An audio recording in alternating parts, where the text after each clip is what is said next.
reporting on the games you love by people who love to game. The MMO Reporter Network.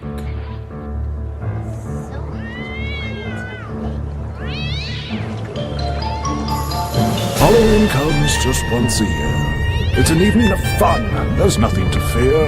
Children dress up in spooky disguises and trick-or-treat for Halloween prizes. But there are whispers of warning in the crisp autumn air. The Mad King will return, so you'd better beware. Don't listen to fools and the stories they tell. Mad King Thorn isn't real, you know very well. So come, walk a while in the pale moonlight. Discover what waits in the dark of night. All that is missing from our party is you. Celebrate Halloween in Guild Wars 2.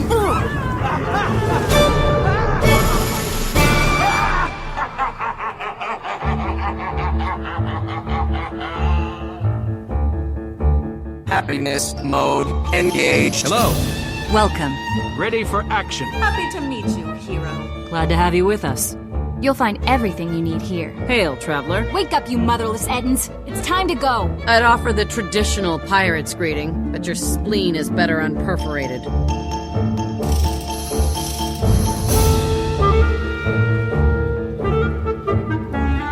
You're listening to Guild Wars Reporter on the MMO Reporter Network, brought to you by Audible.com. Get a free audiobook download at audibletrial.com/MMOReporter and by Doghouse Systems.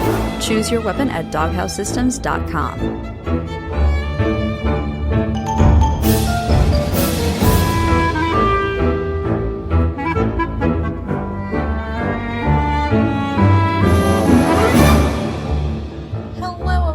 Episode of Guild Wars Reporter. This is episode 206. I am Celeste, and as always, I am joined by the alluring Allona. Hello, scintillating Celeste. How are you doing this week? I'm good. Have I used scintillating before?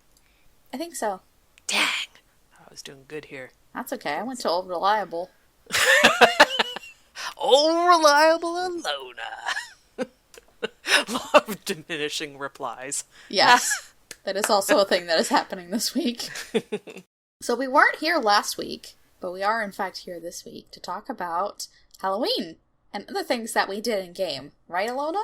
This is Halloween. This is Halloween. Wrong soundtrack. Oh, is it though? Slightly. Okay.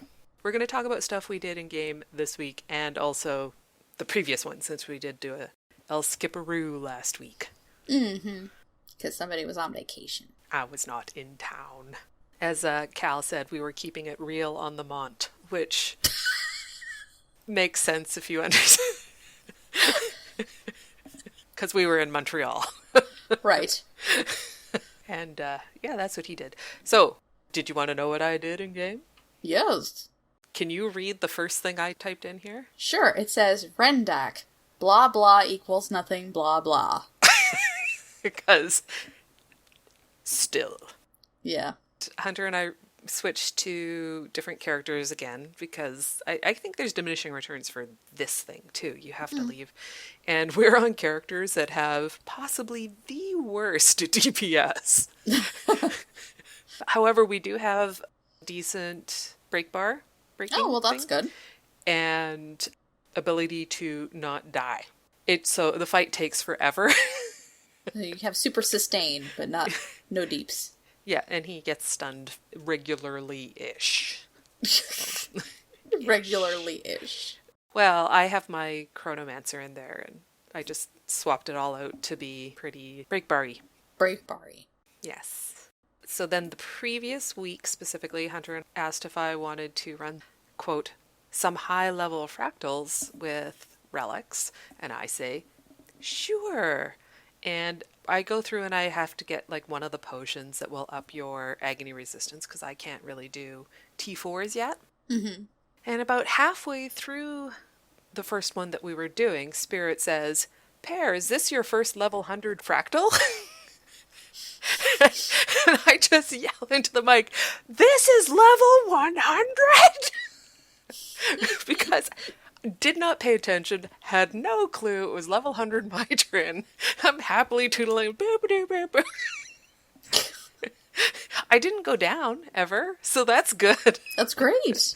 It's amazing, but still, I was like, so I accidentally did a level 100 fractal. What's your personal reward on that now? So we did a bunch that night, and we did a bunch more, I think, Sunday? Mm-hmm. Sunday night. I did a bunch more with relics, and I think that a lot of those were tier 4 as well. And I think I'm getting up to the mid-high 60s. Cool. I think the last time I looked, really, it was in the 50s, high 50s. So, and then at one point, Hunter asked me, and it was at 63 at that point, but then we had done a bunch after that, so. Right, yeah. I'm not 100% sure where I fell at the end of it all. So it's pretty good. Those potions that you can get to temporarily increase your agony resistance are a wonderful idea. They allow so much more flexibility for having people join you on things. Definitely. Great idea. I'm so glad that they exist. Also, the previous week, Hunter walked me through the new jumping puzzle in Ember Bay, and we didn't really intend to do it. Because the first night of the patch, Hashtag and I were like running around the new zone, and we found the entrance to the jumping puzzle. But it was up this field of lava that was super deathy, and it was like super crazy, and like you have to be like super fast and twitch maneuvers with your hands. You know. Yes. Well, for the tunnel of lava one. And so he said actually the real entrance isn't at all like that, and it's much, much easier. Oh, you went the back way. Well, one was below the other. So they're both along the same section of mountain, but just one's higher than the other. Huh. So in any event, he was just showing me where that was, and then we ended up just continuing on, and we were both on mesmers, so there was that makes life easier. Yeah, just some, like, we didn't, it was just more for safety portaling, like, I'm just going to go over here and see this, if I can do this. No, I couldn't. Can you come get me? Yes, blah. So it just, a little bit of insurance from that point of view. Mm-hmm. And I want to talk about this a little bit when you talk about your stuff, so. Okay. Just thoughts about it in general. And I finished tier 2 of Chuka and Champawat, so I'm now on tier 3. I had to throw a ton of money because I cannot get leather to save my life. Oh no. It's so bad. So I ended up buying like Allonian leather squares and 50 of, I don't know, the really expensive ones, and then like the full stack of 250 of the thick. I'm like, fine, take my money. I'm just finishing this. Well, if you played on a medium character, you'd get more of them. That's true. I should maybe make a medium character my main for a while. Although I'm done with that section, so I'm done with it. And we're not talking about it again. So now I'm on tier 3 of this. Mm-hmm. And I'm pretty close to finishing it. Is it back to a scavenger style? Yes and no. So there's a few of them that you have to do during fractals. Mm-hmm. And I think I have all those done now. We did some with relics one night, and some, maybe I played fractals with someone else.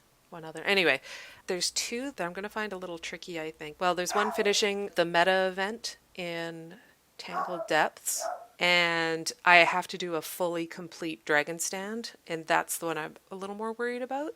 Mm-hmm. And yeah, but that's it for those. That is harder to get to now, is dragon stands. Well, and they just take a while too. That too. So I'm like, I'm a little bit like, not super worried, but I definitely will have to make time, like, this is what I'm going to do, and hopefully get it done. I fell into a silver waste fight the other night. I was in there for something else, like maybe dailies, and the breach was on, so I went, like it must have started before I actually entered the map. Right. And so I was like just harvesting away, and all of a sudden happened to look over into the southern camp or fort, and I'm like, there's a hole in the ground. Hey, the breach is on. Like, completely. Oh. So I hop in and help finish. Is that the troll? I think it's the troll in that one.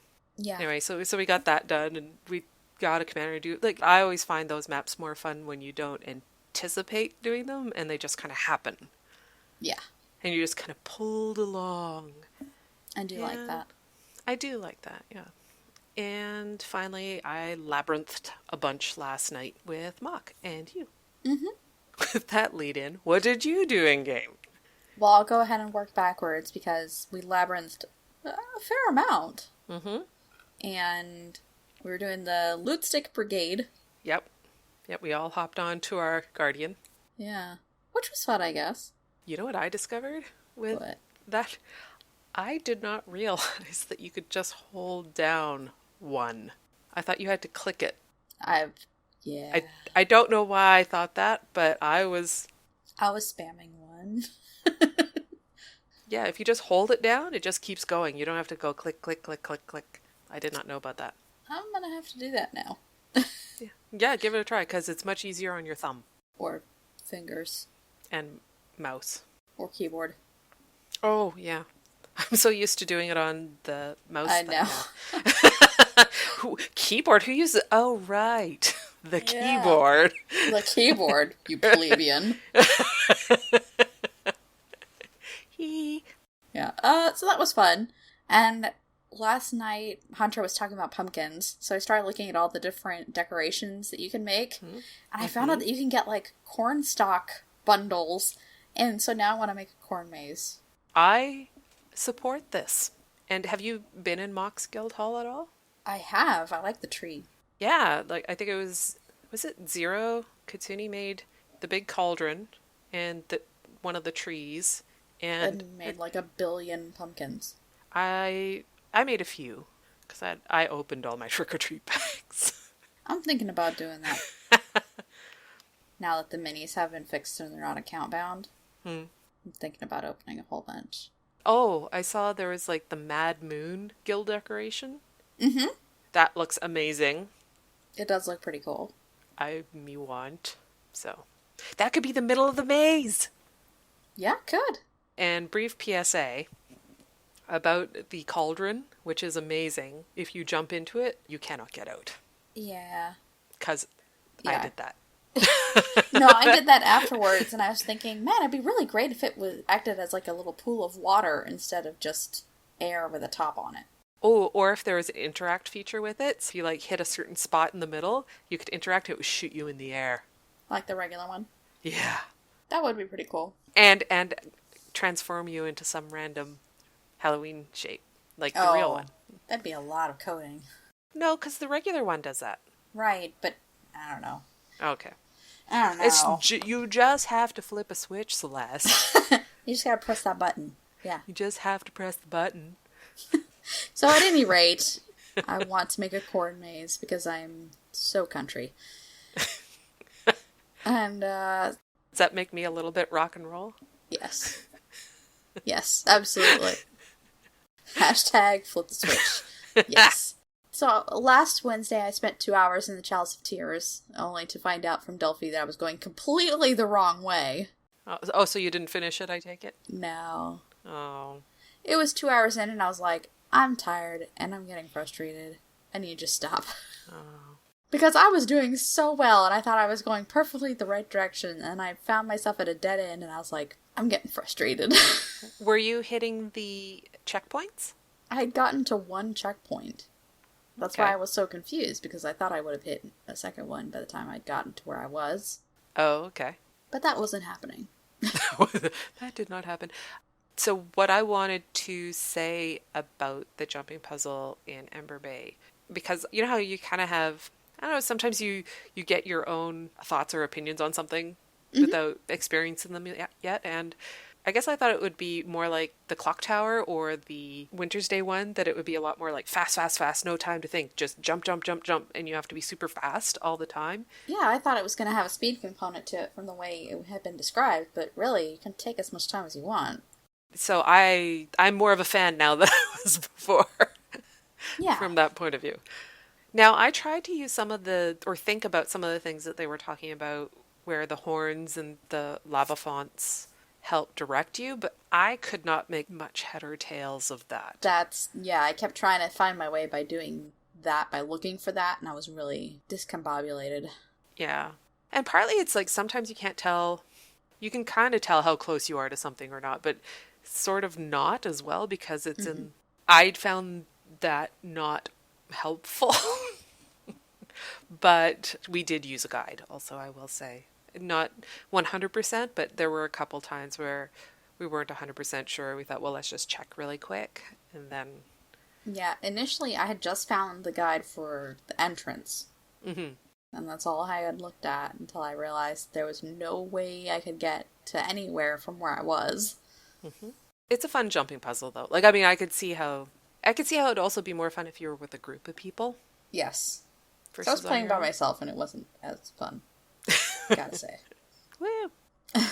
That's you just need to, like, manufactured victory. Woo! Yeah! So we live stream on Wednesdays at 9:30 p.m. Eastern and 6:30 p.m. Pacific at twitch.tv/MMOreporter. You can subscribe to the audio version of the podcast on iTunes, Stitcher, or Google Play. And remember to rate and review us so that people know that we enjoy the game. And we're a podcast. And we're a podcast. And I actually remembered something else I was going to talk about in my what we did this week. Well, I just wanted to mention that while I was on vacation, I was able to meet a few people that I know through the game. So I actually had lunch with Jalinar from Chronicles of Tyria and spent almost one full day with Bootspur. Cool. And he's delightful. He was a really great guide, actually, as it turns out. And I had coffee with Lena Chappelle, and she signed my Heart of Thorn soundtrack, and it was very nice of her to agree to do so. Oh, Yeah. that's awesome. I thought maybe I should mention that. It wasn't supposed to be a Guild Wars 2 tour, but it kind of turned into one. Sure, Cal understands. He was a really good sport about it, actually. Think we're ready for another attack? From land, air, or sea, we won't be caught off guard again.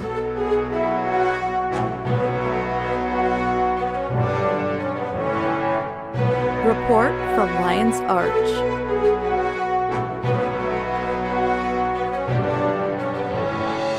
Long live Lion's Arch. So there was a patch yesterday that brought all of the wonderful things that comes with the Halloween festival. Shadow of the Mad King, come one, come all, join us for this year's Halloween. Play Mad King says with old Mad King Thorn himself, jump to the top of the Mad King's clock tower, battle in the labyrinth, or fight Mad King Thorn in his realm. You will also see doors appearing and trick-or-treat bags dropping all around Tyria. So, basic Halloween festival. Yep. Copy-paste last year. Yes. LA and Hearts of Mist are decorated, as per the usual. The usual. Trick-or-treat bags have been updated so that there is a variety of new weapons, miniatures, and more. Have you got any of the weapons or miniatures yet? No. I got one of the new weapons right towards the end of the night. And I got Nest from last year. Cool. None of the minis yet. So speaking towards the minis, this is something that happened actually this evening with another hotfix. But they have updated so that the minis are no longer account bound. So if you do get one out of your bag now, it won't be account bound. Presumably if you had had it drop before that, they would switch over to not be Nope. account bound. Oh, whoa. Apparently I did not expect that answer. Yeah. Previously dropped miniatures were not updated to not be account bound. This whole flipping the switch thing isn't working so great. Nope, not really. The candy corn vendors in LA have been updated with new items. Like, they have the greater candy corn node, which gives you a king-sized candy corn in your instance if you already had the first one. Do you have that yet? Mm-hmm. And? I got, because of my world server bonuses, I got 18 pieces off of one harvest, basically. Oh, So all right that's then. pretty good. Yeah, might have to get that. I haven't yet got it. I just happened to have 5 cobs already, so I went ahead and got it. Complete daily and permanent Halloween achievements, and don't get your hopes up because Master Carver is still just Master Carver. There's no updated title, so there's not really a reason to complete it. And the completion for doing the entire Halloween event, all 8 achievements, is 1 cob. I was getting confused between the Winter's Day titles that progress. Yeah. Have seemed to have been progressing, and I thought there'd be a different Master Carver one, but there isn't. But there are still rewards with each one as well along the way. Yes. For each achievement you do get that, but for completing 8 of them, you just get 1 cob. It's essentially a reward track. Basically. It's basically all it is. For Ember Bay, they fixed an issue in which ether towers were difficult to hit with projectile attacks from certain angles. I am so glad about this. There's a lot of times where I will defeat them, is that the right... destroy them, and I don't get any progression towards the heart at all. Sometimes I do, sometimes I don't. It's really random. Well, that's also been updated to be fixed. Good. Yeah. And really quickly, for the previous section, Zero Katsuni in chat is saying that there is also a new home instance cat that came in with this patch. I'm betting it wants candy corn. Maybe. Or pumpkin cookies. Or pumpkin cookies, yeah. I have no idea. Pure speculation on my part there. They also fixed an issue in which the Sloth Queen was not gaining her Hunger Craze damage reduction effect while chasing tasty slublings. Yep. I am presuming that means no more melting sloth. I guess so. Because she died super fast. She does die super fast. Like faster than a veteran. Yeah. It's like farming in the lab. It's like... So, are you also, brief segue, finding things die a lot faster? Oh, yes. Than previous? Yeah, okay. Much easier. Yeah. So I think it has to do with the break bar mechanic and people understanding it better. Mm-hmm. For fractals in Thalmanova, the boss platforms have been changed to be a more visible model. Do you know what that means exactly? Like, I mean, obviously it's very clear English, but I never found them not visible, so I'm confused. I generally play on a lower graphics level, so nothing looks very shiny for me anymore. How often did you find them hard to see before? Not really. Yeah. I guess I need to experience it. I did it fairly recently, so I need to experience it again so I can oh, okay. Oh, the feline familiar that comes with the Witch Broom toy is the cat that you get in your home instance. Oh. The feline familiar. That makes more sense. I'm understanding now. It's hilarious that it would eat a frog. It is a bit strange. Yeah. Although I've had cats bring me stranger things. It's because they love you. Yes. And they're jerks. Simultaneously. Yes. Many Karma consumable items now have a consume all option. Yay! Yay! And now I would like to request a consume all luck option that lets you eat each and every luck in your bags without having to consume all that one, consume all this one, of the different varieties of them. Yes, absolutely agree. That would be amazing. It can be right next to deposit all. Ooh. Yeah, I hadn't considered. I was thinking you would just right click one of them and it would just say consume all luck. It would just do that. Either or. Just flip the switch. Just flip the switch. And these script worker contracts now have a 10-second cooldown between uses. So I'm guessing people are still trying to cheese those. It's like Jurassic Park. Life finds a way. So true. Cheese finds a way. Actually, that might be the episode title. Cheese finds a way. Cheese finds a way. And it's so true. Across the board for the patch notes, we're not covering each and every single bullet point. And This is very true. We're going into the profession skills now. Try to pull out the ones that would be interesting. Hopefully we did a good job, because I really only understood the Mesmer ones, let's be honest. We tried. We tried. We get a big little "you tried" star. The gold star that says "you tried"? Yes. So for general, the superior runes of the Crate, Surging, and Sunless all had a bug fix that prevented the 6th effect from the runes working properly with certain elite skills. That's kind of a big deal, So that's good that that's been fixed. Yeah. Seaweed salad. It had an unintentional 10 condition damage bonus, which has been removed. And to which I say boo, because I was making it. The combo and enemy rings, they fixed a bug that caused them to occasionally be culled. Kind of important. Yup. Yup. And for boons, the duration-based boons protection, quickness, regeneration, resistance, retaliation, and vigor will now only stack up to 5 times instead of 9. I think this is a big deal to the community. I feel like that would be a big deal for raid folk, but not necessarily Yes. PvE. Oh, yeah. I think the bulk of concerns I've heard have... Actually, maybe it's because mostly I heard people who raid a lot talk. And so yes, I'd agree with you there. Okay. For general PvP only changes, down state, players will no longer become invulnerable when downed in PvP. And the first thing I thought is you're going to see downed Moa birds coming to a match near you, because there's been so many times someone's become downed just as I've hit Signet of Humility. Right. And it said, invulnerable, so they wouldn't change. So there's going to be all these flopping Moa birds.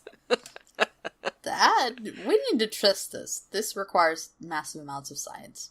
It does require science, because if you think, would you keep your down skills, or would you get Moa down skilled? I require you to kill me later. Okay, we will test. But if it's PvP only, does it work in... Oh, wait. We'd have to try a private PvP room. Oh, it wouldn't work in the sparring thing up top? I don't know. Maybe? We'll give it a try up top. Okay. Then for specific to the professions... For the Elementalists, they said, in this iteration, we're looking at some specific improvements to dagger weapon types in addition to general utility and miscellaneous updates. Abilities with very long cast times have been reduced to no longer provide extended interruption openings, and I'm happy about that. That was one of the things I always found frustrating about the Elementalist. I don't know about you. Yeah, sometimes, but a lot of the ones that they ended up reducing are not in my normal rotation. Okay. So it doesn't affect me as much. A couple of the changes that they've made for Glyph of Elemental Power, the trigger chance of this ability has been increased from 25% to 100%. Yeah. Which is... So good. That's like 75% better. Yes. Weakness duration has bเป็น reduced from 6 seconds to 3 seconds, however, although I was thinking about that, with the trigger chance increased that much. Yeah, it's something had to give there, so. Yeah, and the internal cooldown can now be shared between elementalists. I don't 100% understand what that means. This ability will no longer apply conditions to non-enemies. How does the internal cooldown be shared? I'm not sure. I don't know either. I don't elementalist. I don't elementalist with others. That sounded odder than it should have. Right? Yeah. There was a change to Ice Bow. The ice storm damage has been doubled, but only in PvP. Why? Why only in PvP? 'Cause PvP needed love? I don't know. Sad face. For the engineer, they said, we've been looking to improve the engineer and to support the areas it's been lacking in so that the profession can perform more effectively in a DPS role in order to improve purity of purpose, which is a lovely turn of phrase. Mm-hmm. We have removed the daze functionality from the gyro utility type for Scrapper. And yeah, so gyro utility skills will no longer daze anything in the area of effect when they die. And I have not really played Scrapper an awful lot, but I'm kind of bummed about that. I actually have not even gotten to Scrapper yet. Well, I have it. I haven't really played with it an awful lot. So it seems like a fairly big part of the play style for Scrapper, though. Yep. Question mark? Poison Dart Volley, the projectiles fired by this skill will now land more consistently. Those were the only 2 points that I thought seemed interesting to me. There's probably, if you main an engineer or a Scrapper, I'm sure that we pulled the completely wrong ones. Probably. Probably. But we tried. We try. Star. For Guardian, the Guardian is faring well in multiple game types with a few exceptions. In the next balance patch, we'll be normalizing some of the Dragon Hunter specialization's defensive capabilities while increasing some effects for baseline Guardian abilities. And one I pulled out specifically because it really does emphasize the Guardian as like a healer. Mm-hmm. So for Merciful Intervention, the recharge time of this ability has been reduced from 50 seconds to 40 seconds, and the base healing power has been increased by 20%. Healing power contribution has been increased by 83%. Now that seems pretty high. Yeah. And the other one that I thought was interesting, Hunter's Verdict. This ability can now be used underwater, and there was at least one or two other things in this list for other professions as well, where they've added for functionality underwater or something like that. And I thought that was interesting.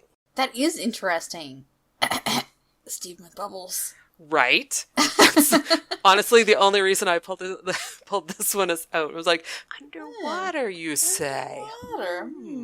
Although, like some of the professions really are limited underwater. Like for Elementalist, you have like 4 skills and 1 elite only. Well, and Necro. Yeah, they have almost no underwater also. Yeah. So for Mesmer, which is Allona's jam. In this update, Mesmers will see a reduction in readily available boon output through Signet of Inspiration. While we feel the reduction of boon uptime is necessary, we also want to help Mesmer DPS builds remain sustainable. We have implemented several changes to help it maintain its effectiveness. Now, before going into this one a little bit, I know that the Signet of Inspiration change for rating has been significantly poo-pooed. People not happy with that.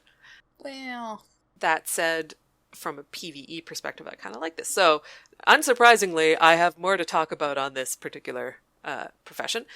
Mind Slash and Mind Gash have had their damage increased by 6% in all game types, which is pretty sweet. Blurred Frenzy, the damage has been increased by 100%, but in PvE only. I'm fine with this. I do main hand sword, and I'm happy with that. I don't typically, but I might give it a try. The Phantasmal Disenchanter and Defender, the casting time for these abilities have been reduced from 1.5 seconds to 1 second, which, thumbs up. Yes. I thought this one was quite interesting. Mimic, the recharge time, has been reduced from 90 seconds to 75 seconds. And I presume if you trait for manipulation skills to be on a shorter cooldown, that's even lower. So probably like 60? Maybe, yeah. I could try it. With a trait, I would think that 75 to 60 makes sense. Yeah, because I think before it was 90 to 75 when you traded. Now to the Signet of Inspiration. They added stability, quickness, and resistance to the passive skill, which I love. Mesmers really lack a good stability. Yes. And you just have that channel. No, it's a mantra. Yeah, and even then it's like 1.5 seconds or 1 second or something. It's really crappy. So I'm pretty happy about that. However, the active skill of this ability has been reworked and will now apply one of each of your boons to nearby allies for the same duration of the passive skill that applies them. So if you are benefiting from tons and tons of boon duration from another party member, before when you hit that Signet of Inspiration, it would go based on yours, I think. Okay. Like what you had, and now it's based on the passive, if I'm understanding that correctly. So it significantly reduces the capability of sharing large amount of boon times. Right. For Signet of Humility, the Signet's casting effect will now occur at the beginning of the ability, and it can no longer target enemies behind you. So if you're not facing the person, I'm like, oh. Well, that say cheese is gone. It does. It does make sense. It does make sense. I still don't like it. But I do like the effect is at the beginning, which is nice. For Necromancer, We feel necromancers have been faring quite well game-wide, providing play and counterplay in many spots over the last few months. In addition to a couple minor bug fixes, we wanted to improve the viability of necromancer power builds, which have been somewhat lacking in presence. And I didn't really know what to pull out. Celeste suggested this one for Lich form, Jagged Horrors. These minions will no longer lose health over time and will instead die 30 seconds after they've been summoned. Yes. And that's a huge change. Yeah. No way to heal your own minions. Or to be heal-botted by a druid behind you. I think people are really upset about it. Well, it's a huge change. Like, It I is. mean, the one profession I don't run as a minion profession is Necro. So this wouldn't affect me, but at the same time, like, I know when I've occasionally been in PvP and a Necro with an army comes in. Yeah. That is super frustrating. It can be. And now it kind of, well, it nerfs them. I'm wondering if 30 seconds is too short, though. Like, I don't necessarily disagree with the, okay, well, in Guild Wars 1, they had a timer on? You had a cap on the number of horrors you could have. Or minions, rather. I thought they still kind of, like, cacked after a while. What do you mean? Like, just go, they would just like, nope, I've been around too long. No, that would be their health going down. Oh, I see what you're saying. Their health degrades. Right. I just wonder if 30 seconds might be too short. Yeah. But I don't necessarily disagree with the timedness of it. Lich form is an elite. It's on a timer, right? Yeah. Well, then the Jagged Horse that you produce while in Lich form. Okay. 30 seconds seems rather reasonable, although people are arguing towards the fact that they could have just done a cap to the number of horrors you could have. Do you want me to make my confession now? Sure. I thought this was about all minions. Oh, that would be really terrible. Oh my god, that would completely gimp them. So, people should be happy that it's only to one. Be happy for what you got. Because I was thinking it was all y'all. No, just a very specific undead minion. Yes. So, for Ranger, after a period of observation, the balance team will be changing the Druid specialization's nature somewhat. In this iteration, we will now be making healing types more healing power-based. We've reduced base values of many healing abilities while substantially increasing the overall healing contribution. This patch will also upgrade the Ranger's shortbow weapon, a change we've been looking forward to doing for a long time. I actually did not pull out any of the healing stuff for Druid, to be perfectly honest, but I wanted to talk a little bit about the shortbow changes because there's like the quick shot Rangers will now gain swiftness regardless of where they hit the target, and that's awesome. Reduced recharge time. Great. Crippling shot. In addition to its existing functionality, the skill will now immobilize your foe for 1.5 seconds if you're behind them. Yep. And Crossfire, this ability will now bleed for 1.5 seconds when they're struck from the front. And Poison Volley, this skill's cooldown has been reduced to 8 seconds. Its poison effect will last for 2 seconds longer when it's applied from behind your target. And they didn't have anything for the last one for concussion shot, but I'm sure that one will have some sort of effect if you fire it on a Tuesday. I kind of am happy that they're doing this whole flanking and... I find it overly complicated. Well... like I was reading, it was like, if you hold your tongue out of your mouth a certain way and do a little jig, you'll do a little bit more damage. So that was, I don't necessarily disagree. I just thought it was kind of like, so much to think about. Yeah, you'll have to be very mobile. Mm-hmm. Much more mobile. From the front, from behind, like you have to so there'll be a lot of jumping around back and forth and stuff, that's for sure. Yeah, you'll have to be a lot more situationally aware, which is one of the things that you already have to do if you're running Druid. So it's kind True. of... That's true. In that vein. Yeah. For Revenant, one of the bigger changes for Revenants in this update will be the reduced boon duration for the Herald Specialization's Naturalistic Resonance effect. We're adjusting a few different boon durations as a result of this, and we'll continue to monitor the effects as time progresses. Now, I don't play Revenant enough to... I hope I pulled out some of the ones that are applicable to the people that play Revenant specifically. For Inspiring Reinforcement, stability duration has been increased from 1 second to 1.5 seconds per pulse. The resource cost has been increased from 30 to 35. So that, it's like a one hand give, one hand take away. Yeah. Which actually seems, with Revenant specifically, very much the case, a lot more than some of the other ones I've read. For Naturalistic Resonance, boon duration increase has been reduced from 50% to 33%. That's a lot of taken away. That's a big downward plunge there. And for Unwavering Avoidance, this trait now triggers when an attack is successfully evaded instead of during dodge rolls. The recharge time has been increased from 5 seconds to 8 seconds, and stability duration has been increased from 2.5 seconds to 3 seconds. So, again, it's a takeaway. It's like, this good, this bad. This good, this bad. Although I think this one balances out to bad. Like, overall, not as good. Yeah, overall, not as good. Yeah. But I think it'll work out in the end. Although, to be fair, I have played a Revenant all of 5 minutes. I somehow got a Revenant to 80 and to the specialization. I've never played the specialization at all. I never even played the specialization in the betas. Oh, well, I wasn't counting the beta. I have 0 experience with the Herald. Fantastic. Yes. For Thief, changes for the Thief profession are not overly extensive, but they are direct. The team is still observing the changes from previous balance updates, and we're looking to fine-tune the profession so that it maintains a unique role in the game without breaking its core philosophies. I really only pulled 2 out of this one. One was Bound. The damage of this ability can now be triggered mid-air or underwater, both of which are quite interesting to me. How are you supposed to bound underwater? Yeah.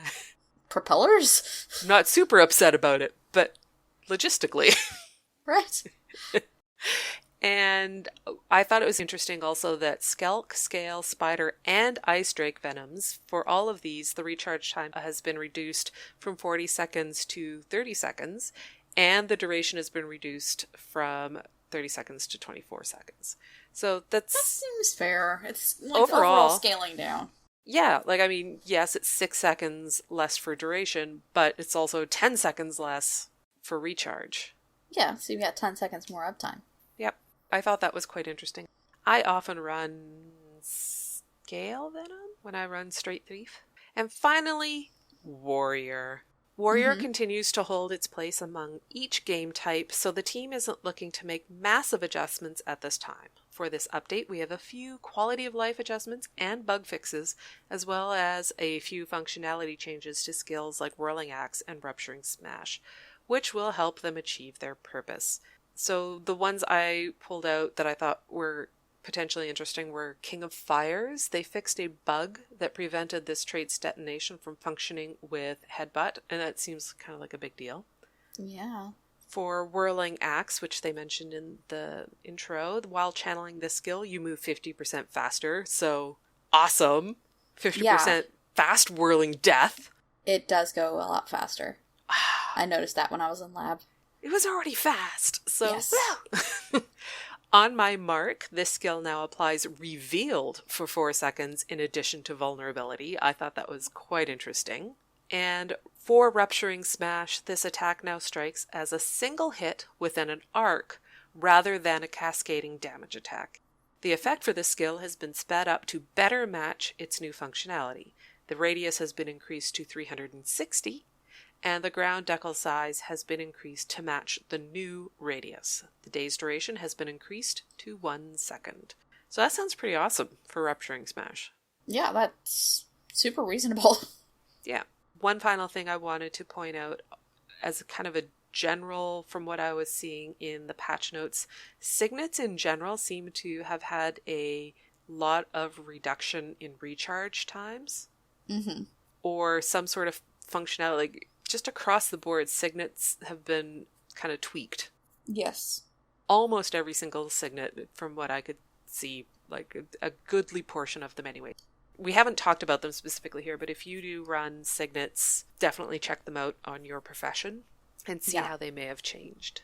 That's definitely been something that it seems like that's what they're wanting to put into the meta.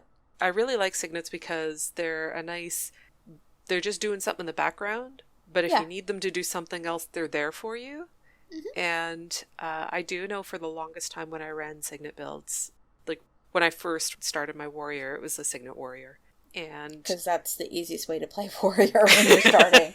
It's like, it's doing stuff for me, I don't have to manage it. I never used the active. And same is true for even my mesmer. Like when I would run signets, I would almost never hit the active. Like it was just, they're there for passive, that's all I'm using them for. And that certainly changed, I would say, even the last year for me, where the active is almost or more important than the passive in some cases. Mm-hmm. And so I'm happy with the changes to signets across the board. Not across the board. For the ones that have had them, they seem to be definitely in the we're giving you something, not taking something away category. Yeah. For structured player versus player, a Halloween reward track has been added to the PvP reward tracks. That was in last year too, though, right? I do not recall. Presumably. Maybe it wasn't in last year. Could just be something that I'm misremembering. It may have started with Winter's Day, them doing those sorts of things. That's right. Yeah. Okay, so I just had thought it was in already, but it wasn't. So rejoice! More trick-or-treat bags. But it may have been, so... You tried. Do you even play Guild Wars 2? Debatable. For World vs. World, deployable cannons are now in beta. Purchase cannon blueprints from either the Siege Master or the Permanent Portable Provisioner to test them out. Deployable cannons have less health and deal less damage than their static counterparts, but can be placed anywhere that other deployable siege weapons can. We'll be looking for feedback about deployable cannons on our forums, and we'll be holding a follow-up poll to determine if they should become a permanent feature in the game. New Mystic Forge recipes have been added to create the 10 or 25 superior siege pieces at a time. You can go and look on the official show notes or the wiki, and you can see what all of those recipes are in particular. Mm-hmm. It was a lot of talking. We weren't doing it. Yeah. The Southeast Desert Dolyak path has been fixed so that it no longer goes through lava. Although, I think it would be cool if it was like, I like traveling through lava. Said no Dolyak ever. So true. The Halloween reward track has also been added to the World vs. World reward track. And since there were no reward tracks last year for World vs. World, definitely new. Definitely new. And they fixed a bug in which legendary defenders were no longer attacking enemy players. It seems like a big bug. It seems like a terrible bug. Well, depends on which side of that you're on. Probably.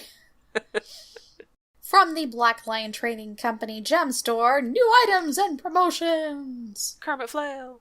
There are 6 new exclusive eye colors that have been added to the Total Makeover Kit, which is available in the services category of the Gem Store for 350 gems. Now, have you looked at them? I have not. They match up with the last set of hair colors. Oh. So they're very vibrant. The blue is kind of wiggy, actually, but they're like a bright banana yellow. Mm-hmm. They're very cool, actually. I'm still waiting for accessory colors. Yeah. So, okay, before we go on, you know how they now have the NPCs you can talk to preview? Mm-hmm. It would be, although it would get rid of the use for kits or something, if you could buy charges, like you can with your wardrobe, mm-hmm. and say, if you're like, I want to change my eye color, use one of your charges. Or if you could have the opportunity to spend like 50 transmutation charges for a Total Makeover kit. Oh, that's also kind of interesting. But I was more thinking, because you can go and buy, like it says buy, if you want to commit these, you can go mm-hmm. and buy from the gem store and it pops in, which is nice. Like it's absolutely a really nice feature, but it would be kind of interesting if you, just to make it more one-stop shop. Yeah. Like just, do you want this? It'll be this many gems. Bang. Or without, yeah. Or okay. Rather than like a full makeover kit and an eye kit or a hair kit. Rather, they don't have eye kits. If they had full makeover, or you could get a bunch of charges, not the makeover or the wardrobe ones, but something different. And you could just have those as your inventory. Like the total makeover kits, it's more a la carte. Like this is like 5 of them. You have this many things, it's only 1 or 2 of them. Right. Anyway, I was just thinking about that earlier, and I wanted to get it out of my mouth and into people's ear holes. Oh, Pear. You have such a way with words. Why did I say that? Oh, because this is our show. All right, This is, our MO, really. We say things like ear holes. All right, you may continue now. I'm done. Foot in mouth. For a limited time, a new set of gargoyle weapon skins is available from the Blackline Weapon Specialist for 1 Blackline claim ticket. Keys are available in the special category of the gem store for 125 gems each. Have you looked at the new weapon set? I actually forgot to look at them. They are lovely. Mm-hmm. I don't think there's a single one in there that isn't.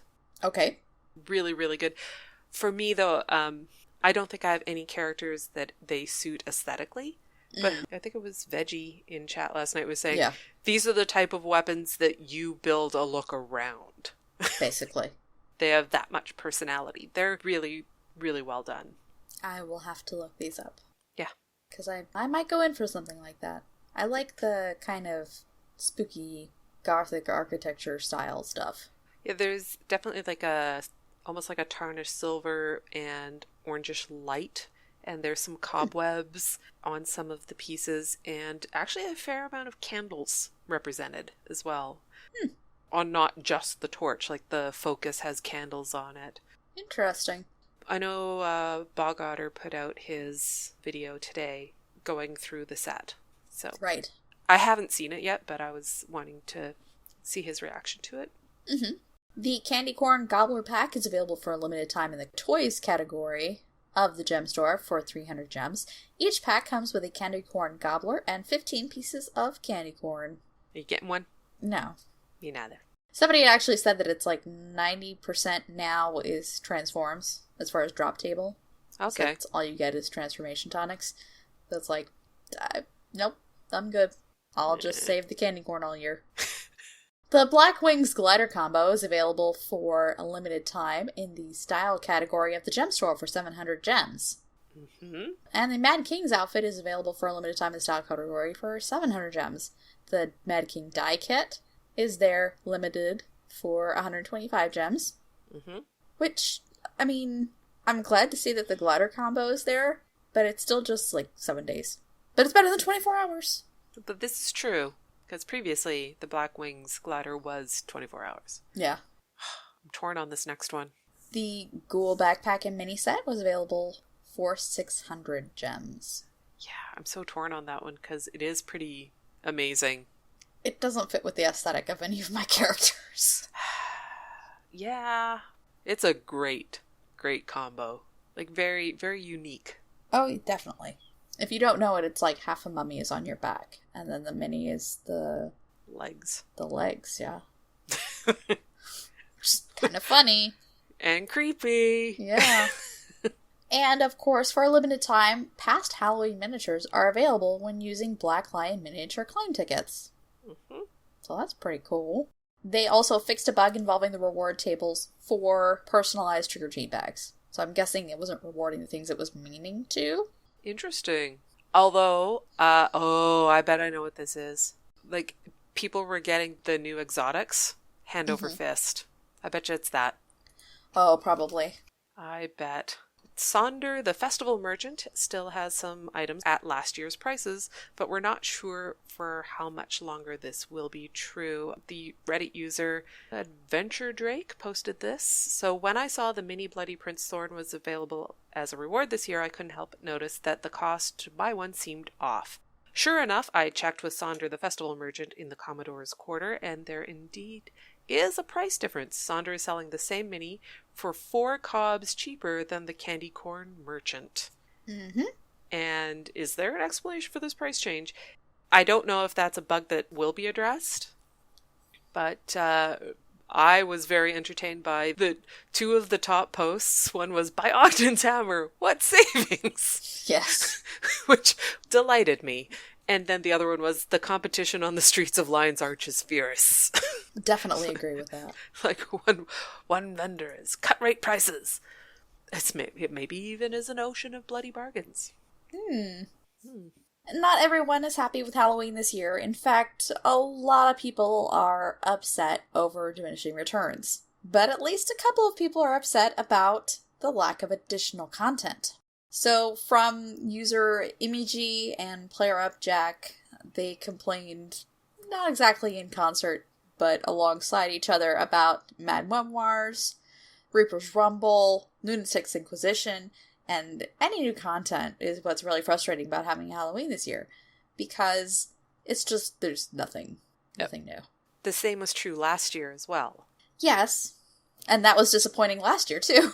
But I thought there was a comment about it last year that this is what it is. And although they did add new skins, but if you were genuinely expecting more, I could see why you'd be upset. So I don't want to take anything away from other people. I did not expect anything more, and I'm perfectly happy. I was expecting for them to put something new in. Really? Not skins, not decorations or something like that. I was expecting like a new activity of some kind. I genuinely did not expect anything new, so... I was expecting it because the release cadence has not been as vigorous as it had been when they were adding new content. True, but quality? Quality, yes, but let me point you in the direction of the demon statue decoration. The what? There's a demon statue decoration, which looks like nothing like a demon. I haven't seen this, so I have no idea what you're talking about. It's in Relics. Hunter made it and he was like, this is awful. I hate this. Oh. But it took so many pumpkins. Oh, I have to go check that out now. I haven't seen it, so I cannot speak to that. Yeah, it's just like... No, I've certainly seen more on Twitter, because that's where I don't get to spend an awful lot of time on Reddit during a workday. Right. So Twitter is my mode of communication with community concerns, and I certainly have seen people being upset. Hunter alt-tab from the lab, specifically to say, so ugly, in all caps. I really need to check this out now. Moving on from the saltiness, there was another post on Reddit from user Elite Geek, and it's a commanding/mentoring guide for the labyrinth. It's really quite good, to the point where I would consider popping my commander tag and using this as my guide. I thought it was really quite well done. Two things I thought were interesting, specifically that they mentioned a bonus unmarked mob hotspots. So they've included a map to see some additional spots that are worth hitting on the way to your destination. They're usually very squishy, so only the front few people will usually get a tag credit. But I did think that was interesting, because I was noticing that when we were running around, we'd be coming up and you'd think there's enough red names that this should be something, but it wasn't. It was just like a bunch of squishies. Yeah.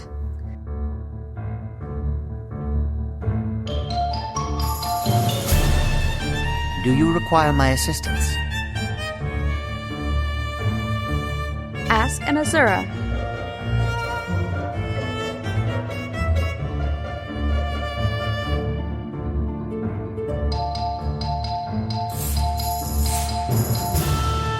Excelsior! Actually did get a question. Good afternoon. My question is a simple yet fairly subjective one. With Halloween on the horizon, or even here, I was wondering what our hosts consider to be the spookiest places in Guild Wars 2. Is it the Baradin Crypts of Ascalon? Human's Lament, perhaps? What is the place in game that has given you that eerie feeling? Blessings on your travels, Ranglun. Also, I loved how that was closed out. I love the blessings on your travels. There's warm fuzzies. I'm of the opinion that Baradin's Crypt is still a very spooky place. And so is the Chaos Crystal Cavern, because it has those really tall jumping stones. And the lighting in there is dark and dank, but it also has this ethereal effect. Yeah. So I think it's kind of creepy in there. And then the Karka Hive is a bit nightmare-inducing. It's grody. It is. It really, really is. Yeah. Going down into the hidden depths for the Nightmare Maze in Silver Wastes is jarring for me every single time. Interesting. Because you go down into this cavern and, like, the lighting just turns way down low. It never even occurred to me. And you're down in the dark, being chased by monsters that you have to avoid. Huh. It's kind of scary. Yeah. It is. So, this is a super fun question. Yes. Just one to start. And I had to go in and look at the map to remember, because nothing instantly jumped to my mind, but I had to, like, once I got in, started looking at place names on the map, I'm like, yeah. oh yeah. And so I maybe some of these don't fit 100%. I think what your question was hinting towards, but Sunken Drachna in Mount Maelstrom, I find that really unsettling because I remember it in Guild Wars 1. Yeah. And now it's like ruins underwater in disrepair. And I forgot to type it here, but actually pre-Scarlet Invasion, Old Lion's Arch. Definitely just, it's not so much eerie as sad, but kind of eerie as well. Like the lions underwater. Yeah. To go swim past places that you walked through. Yeah. And again, same, I guess, I got a theme here, Temple of Ages in Queensdale. Mm-hmm. Very underwater. Yeah. I guess I am definitely leaning more to sad than eerie, I guess. But because the cemetery in Ebonhawk. Oh, very sad. And actually any of the cemeteries. Like, I do feel ArenaNet does cemeteries well. Yeah. And if you start reading them, some things can hit you right in the feels when you're not even expecting it. And some of the ones even in Queensdale are definitely real dev remembrances. Yeah. So, I mean, definitely those. But as far as actual eerie, like a lot of anywhere where the old Ascalonian wall is. Mm-hmm. Like the wall itself, I find unsettling, and the state it's in. I think mostly because if you played a lot in pre-searing, it was such a constant presence that it couldn't be ignored as being powerful. Yeah. I mean, if you played as they intended, pre-searing was 3 or 4 levels long, but if you stuck around before 20 and pre-searing was a thing. There were certainly I was trying to remember exactly where it was, but there were instances where things were like creepy or eerie. And it was more like, and it had to do, I think it was around some of the attacks where there were bodies of recently deceased. And, but I couldn't remember where. LA during the Scarlet attack, I think, was a big one because of all of the smog and people outside coughing and choking and gagging and some of the voice acting that they got for that. I guess they must have had a couple of days where people were sick. They just had them come on down to the audio booth or something. But that was kind of disturbing. Yeah, well, and to that end, the Thomanova. Yeah. Is like, what's happening? Actually, no. Number 1, the sad anomalies. Still haven't seen them.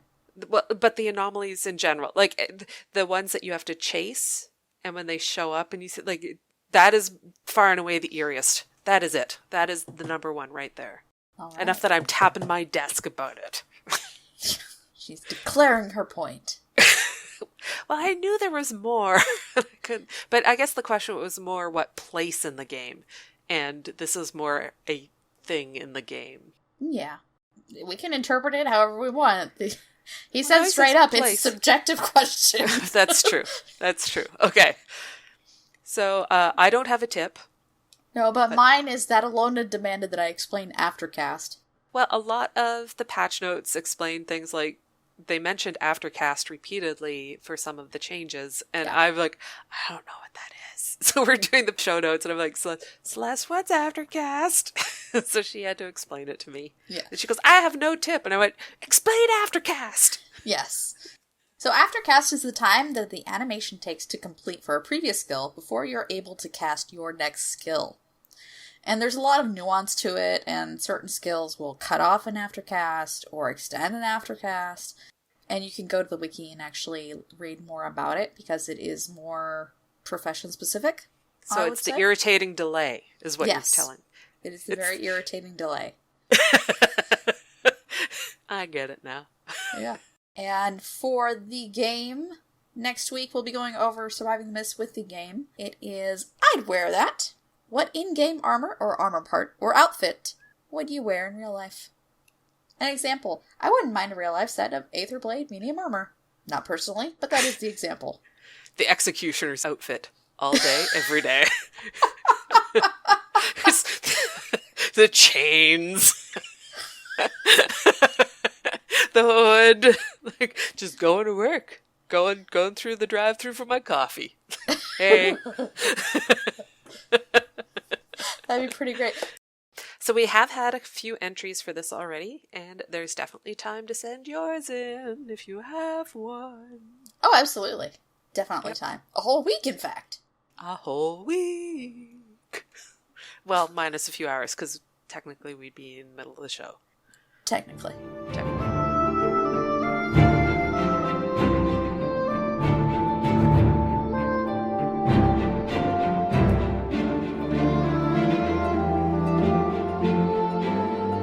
Tales of Tyria.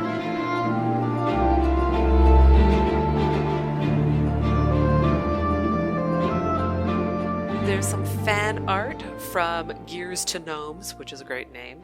Mm-hmm. The Mad King returns. And this, the whole orange and teal is in full force here. Faux show. It's very loose and dynamic. I love the little ghouls at the bottom coming off of the character. Like smoky ghouls. Yes! I never even noticed that. Very cool. Great job on the moon face. Mm-hmm. It's very good. I like it. It conveys a lot of the feelings that I have about Halloween. Which is excitement, a little spoopy, and elation. And ghostly ghouls. Mm-hmm. Then there was some fan art shared by user Nono Nadira on Reddit. And this Mad King Thorn is the best. I can't show you all of them because there is some language in one. Ruby tweeted that one out. The language one is hilarious. Yes, she was like, who did this? Who is responsible for this? Or something like that. And I actually saw it there before I saw it in our show notes here. I really quite like, I think my favorite is the fifth one. They're all fantastic though. Yeah. I actually really like the Reaper's hood that they have with the kind of Mad King smile. It's really great. Oh, yeah. That is a really good one. I like that a lot. I really like how they've done the flames. Mm-hmm. The heat effects off yeah, that's really cool. They've done things quite well. Quite good. And there's some kind of cartoon style panels as well. Mm-hmm. So it's really great. Some of which aren't safe for work. Yes. And yesterday, right after the patch dropped, a lot of ArenaNet devs were in game with players to just chill out and hang out with Lion's Arch with them. Mm-hmm. And today on the Flickr, Guild Wars 2 Flickr page, they've posted a bunch of screen caps. There is one in particular that delighted me. But there's some really good... I just looked at it. It just cracks me up. I know which one it is. But yeah, they do a lot of parades in using transform tonics by the looks of it, and turning into bats and gliding off the lighthouse, and it just makes me bummed that I could not experience this, but it looked like a good time. It does look like they did have a good time. Yeah. One of my favorites actually is they're in Heart of the Mist, and there's a whole bunch of candy corns like around a tree, and they're climbing higher and higher. And for some reason, because of the way that the torch is in line with its rope going across, it looks like they're playing volleyball. It's just something I saw. It's just a thing. A thing that happened. Yeah. I love all the glowy bats, too. Yes, there is a lot of that going on. Very cool. And ghost pups and feline familiars and Balthazar hounds, and it just looks like it was a lot of fun. Yep. Kudos to them for doing something cool. Mm-hmm. And then Wooden Potatoes was working with somebody on Reddit called Leon Deca, and they remastered the cinematic from Prophecies, which looks pretty great. Yeah, with the not Char. With the what? With the enemy that ended up being the Char, but isn't Char in the trailer. Yeah, exactly. Throws me off all the time. I watched this, I think the day after he posted it, so not the day of, but I watched it the day after, and Cal and I were, sitting through, and he's talking, and he's showing the trailer that is on the disc. Yeah.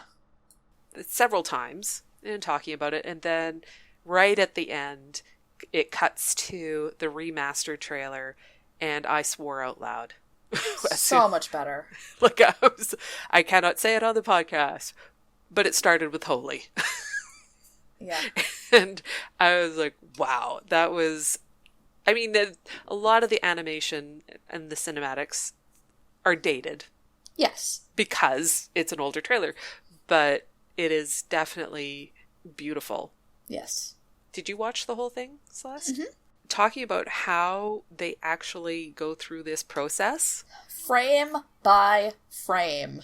Yes, frame by frame, where they clean it up, upsample it, and then recombine everything. Yeah. I don't even want to... You had to have had scripts. Probably. Set up, or if you're doing it in Photoshop, you can set up a bunch of actions. Yeah. So you open it and click this and it does everything and then move on. Because it's still, though, frame by frame. Yeah. It's a lot of work. It's a lot of work. It's very impressive. Yeah, and you were hoping for the Factions one next. Yes. So. I hope so. God, I hope so. That one, it's a beautiful one. It's a longer cinematic, but it's more artistic, I would say.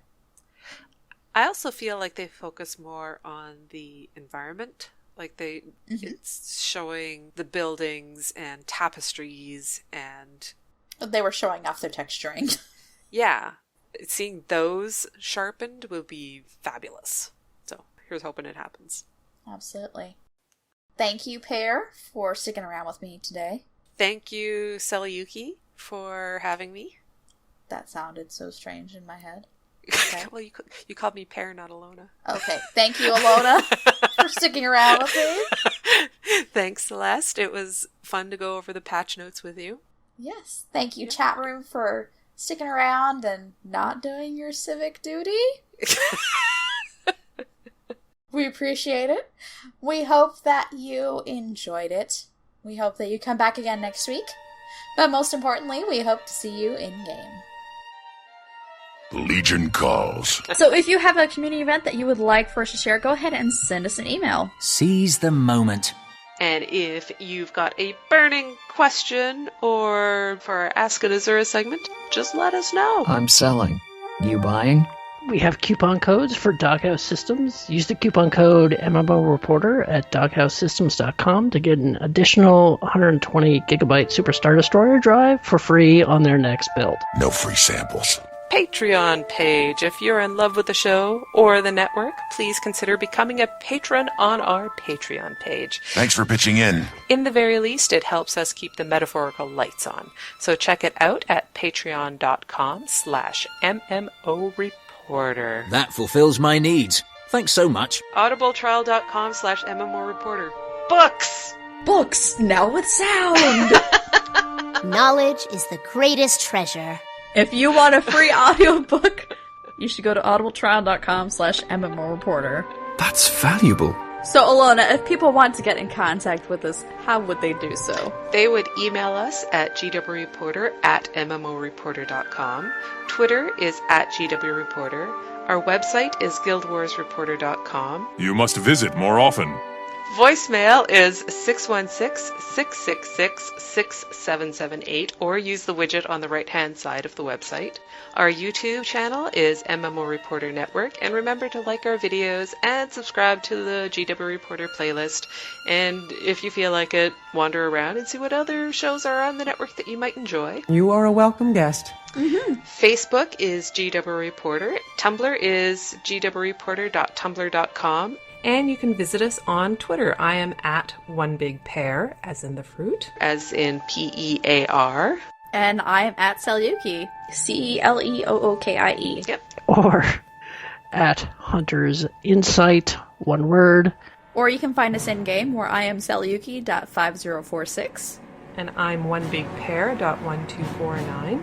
And you can get me in-game at Hunt, H-U-N-T, I forget my user display name or whatever.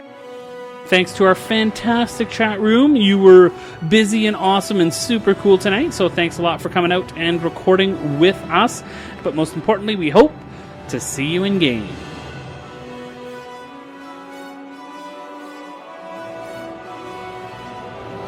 May the spirits of the wild watch over you. Good hunting. Keep your blade sharp and your powder dry. Take care of yourself. May the Six watch over you. Until next time.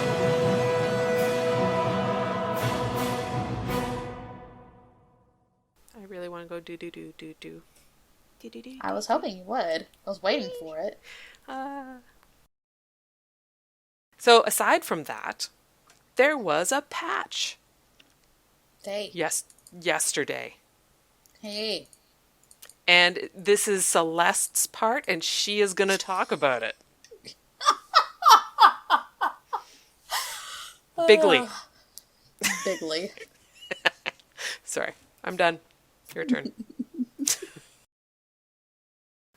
I need just a moment because I think I am hearing the washer beep at me, and that's not good. So, excuse me, guys, for just a second. We have removed the days functionality from the gyro. Gyro. I am so stuck on that. Now, for structure purposes player. I was considering just rotating, making a new guardian and going in, making a new guardian, going in, making a new guardian, going in. You know, if you've got a key farm slot, you yeah, could. I was kind of wondering about that. I mean, because it ups you to 80, so it's certainly possible. Yeah, because that's technically really... it's a new character.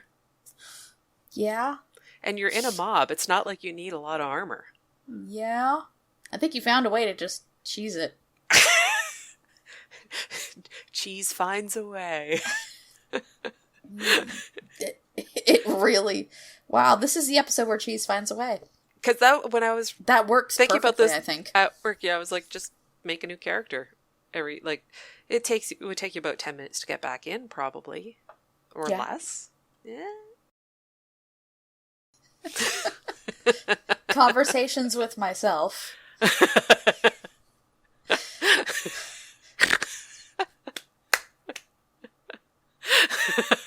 That's funny.